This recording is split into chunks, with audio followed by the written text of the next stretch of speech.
நேரலைக்கு வரவேற்கிறோம். இன்னைக்கு நாம ம், ஸ்ரீ ரமண மகரிஷியோட போதனைகள் பத்தி கொஞ்சம் ஆழமா பார்க்க போறோம். குறிப்பா ஆன்மீக பயிற்சியோட நடைமுறை விஷயங்கள். இதுக்கு நம்ம ஆதாரமா எடுத்துக்கிறது சுவாமி சதாசிவானந்த கிரி எழுதின பிராக்டிக்கல் சாதனா அண்ட் சரண்டர் புத்தகத்தோட சில முக்கியமான பகுதிகள்.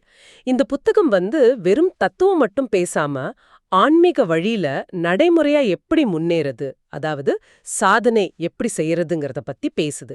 சோ இந்த புத்தகத்தோட முக்கிய கருத்துக்களை நீங்க, அதாவது ஆன்மீக தேடல்ல இருக்கிறவங்களுக்கு புரியுற மாதிரி அதோட சாராம்சத்தை கொடுக்கறது தான் நம்ம நோக்கம். ஆமா. இந்த புஸ்தகம் பாத்தீங்கன்னா, பல வருஷம் ஆன்மீகத்துல தீவிரமா இருந்த ஒருத்தர் அவரோட அனுபவத்துல இருந்து ரமணரோட போதனைகளை சொல்ற மாதிரி இருக்கு.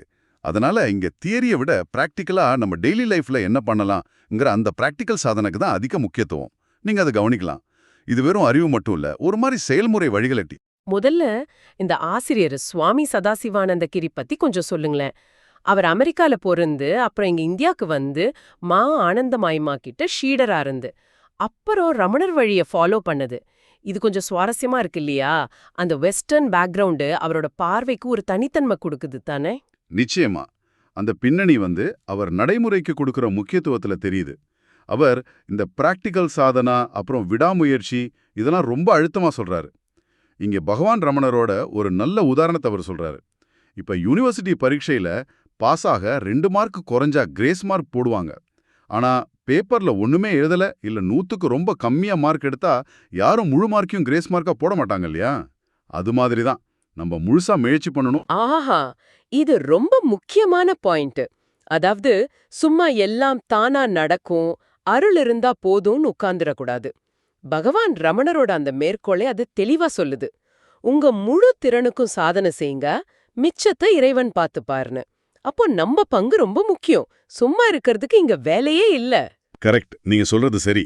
இந்த முயற்சி தான், அதாவது அருளை ஈர்க்கிற ஒரு கருவி மாதிரி.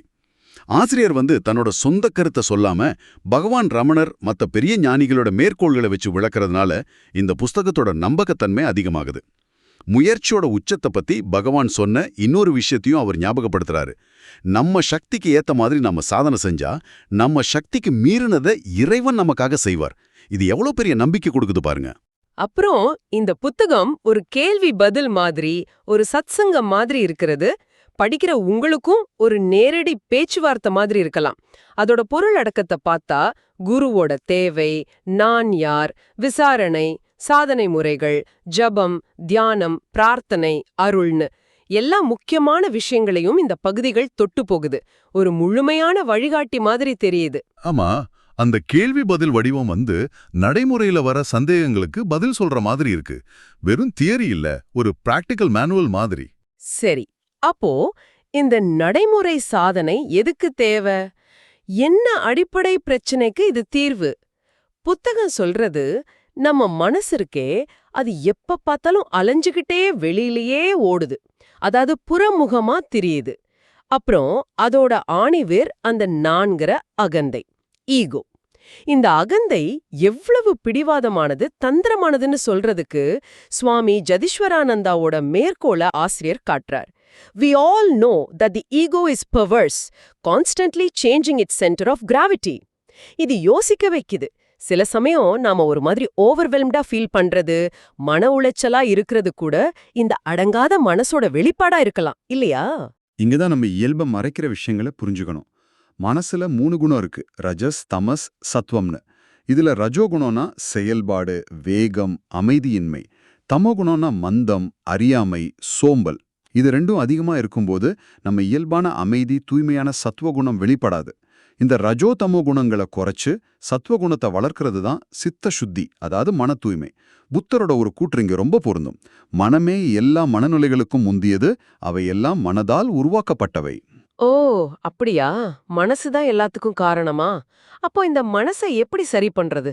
பகவான் ரமணார் என்ன வழி சொல்றார் இந்த புத்தகம் மூலமா? ரொம்ப சிம்பிளாவும் அதே சமயம் பவர்ஃபுல்லாவும் தெரியுதே. மனச உள்நோக்கி பார்க்க பழக்குங்க அப்படின்னு. அதை எப்படி செய்யறதுங்கிறதும் சுவாரஸ்யமா இருக்கு. வெளியுலக விஷயங்கள் மேல இருக்கிற நாட்டத்தை குறைக்கிறது மூலமாவும், மன அமைதிக்கு தடையா இருக்கிற அந்த ரஜோத்தமோ குணங்களை பலவீனப்படுத்துறது மூலமாவும் செய்யவும் சொல்றாரு. அந்த பயிற்சிக்கு பேர் தான் சாதனை. இது தானா நடக்காது. அதனால தான் பகவானோட மிக முக்கியமான அடிக்கடி சொல்ற வாக்கியம் இது. பயிற்சி அவசியம், அங்கே அருள் இருக்கிறது. இதுல இருந்து என்ன தெரியுது? முயற்சியும் அருளும் ஒண்ணுக்கொன்னு எதிரி இல்ல.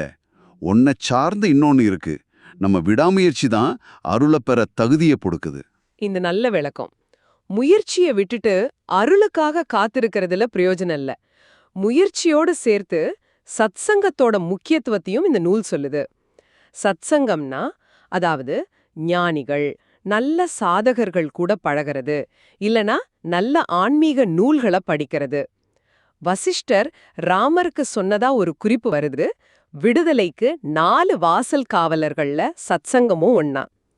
இந்த புத்தகத்தோட கேள்வி பதில் வடிவமே ஒரு மாதிரி சத்சங்கம் தான் இல்லையா?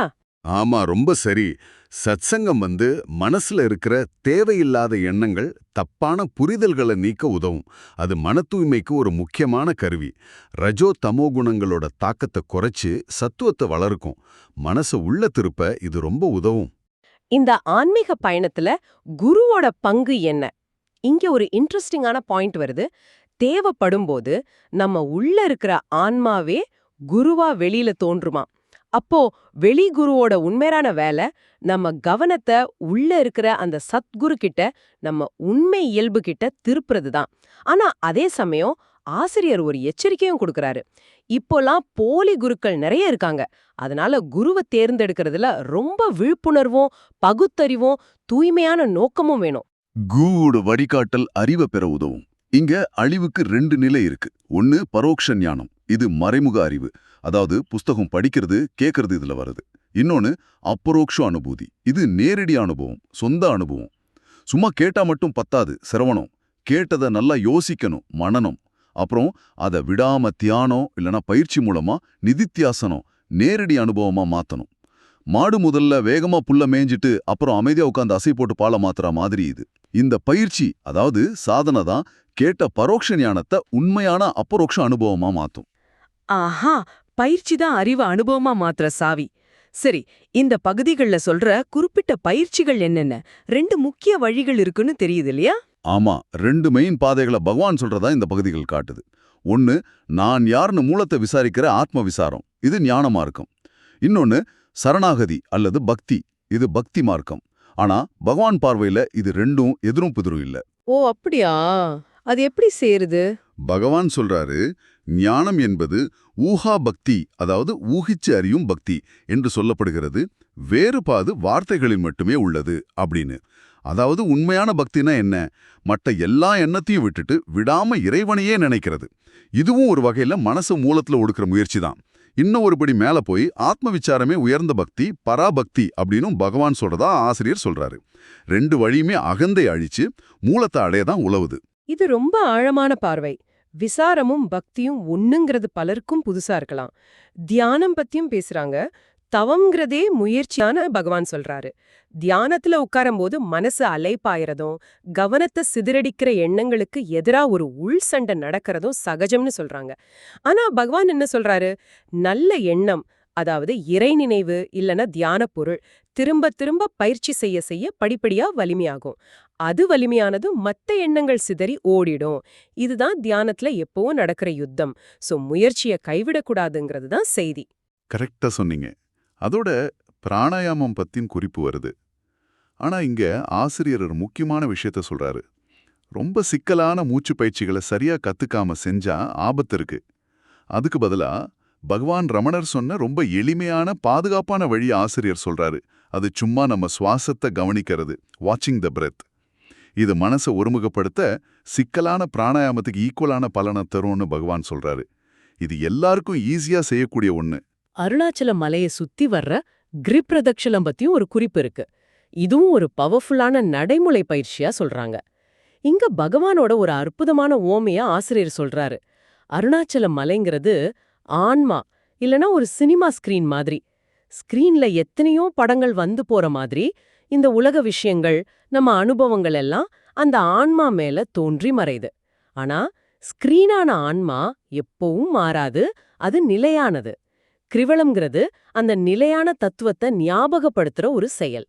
ஆமா, அருணாச்சல மகாத்மியம் நூல்ல சிவனே நந்திகேஸ்வரருக்கு கிரி பிரதட்சணத்தோட மகிமைய சொல்றதாகவும் ஒவ்வொரு அடிக்கும் கிடைக்கிற பலன்களை பத்தியும் சொல்றத ஆசிரியர் சுட்டிக்காட்டுறாரு. மௌனமாவோ தியானமாவோ ஜபத்தோடையோ இல்ல பாடிக்கிட்டே வலம் வர்றது மனசை ஒருமுகப்படுத்த உதவுற ஒரு சாதனை.